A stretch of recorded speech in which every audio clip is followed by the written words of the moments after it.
మధ్య ఉత్తర భారతదేశం రాసి వెళ్ళేసాను. మధ్య ఉత్తర భారతదేశం రాసి వెళ్ళేసింది. చాప్టర్ పేరు రాసుకోండి. ఫస్ట్ చాప్టర్ పేరు రాజపుత్రం రాసుకోండి. మీకు ఇచ్చిన సిలబస్ చూసుకోండి, నా ప్రాబ్లం లేదు. చాప్టర్ పేరు రాజపుత్ర అని రాసి టైం రాసుకున్నాను. అప్రాక్సిమేట్లీ 6:47 to 12:06 రాసుకున్నాను. రాజపుత్రుడి యొక్క టైము 6:47 to 12:06 అని రాసు. అది కూడా అప్రాక్సిమేట్ అనుకోండి, అంతే. Point close. Next one, north India. ఎవరైనా నార్త్ ఎగ్జామ్స్ బాగా రాసేవాళ్ళు ఫస్ట్ నార్త్ ఇండియా మొత్తం కంప్లీట్ చేయండి.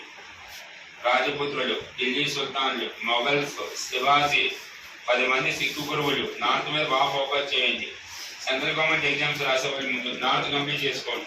నేను చెప్పాలి, రాజపుత్రుడు రాకంటే ముందు యాన్షియంట్ హిస్టరీలో లాస్ట్ రాజు ఎవరు? హర్షవర్ధన్. ఏం పేరు? హర్షవర్ధన్ చనిపోయిన సంవత్సరం. అది క్లోజింగ్ రావాలి, ఇక్కడ స్టార్టింగ్ రావాలి. హర్షవర్ధన్ నార్త్ కి రాజా, సౌత్ కి చెప్పాలి. అతను చనిపోయిన తర్వాత నార్త్ ఇండియా 36 పార్ట్స్ గా డివైడ్ అయిపోయి, ఆ 36 పార్ట్స్ ని రాజపుత్రుని లింక్ చేయాలి. ఎవరు చనిపోయిన తర్వాత హర్షవర్ధన్ రాసుకోండి. Later Harshavardhan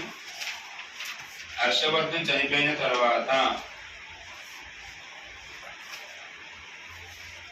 Harshavardhan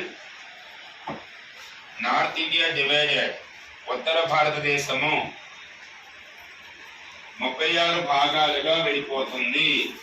divided 36 parts. That parts were called, ఈ భాగాలను that parts were called రాజపుత్స్.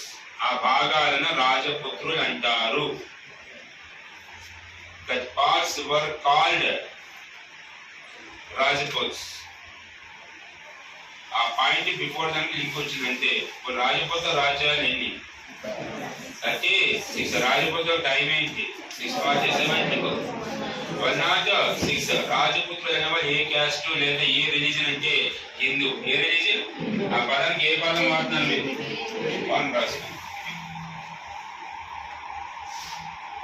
మతము, వైదిక మతం, English medium. Religion, Vedic. Official language, అధికార భాష. నెక్స్ట్ పాయింట్, సంస్కృతం. అఫీషియల్ లాంగ్వేజ్, అధికార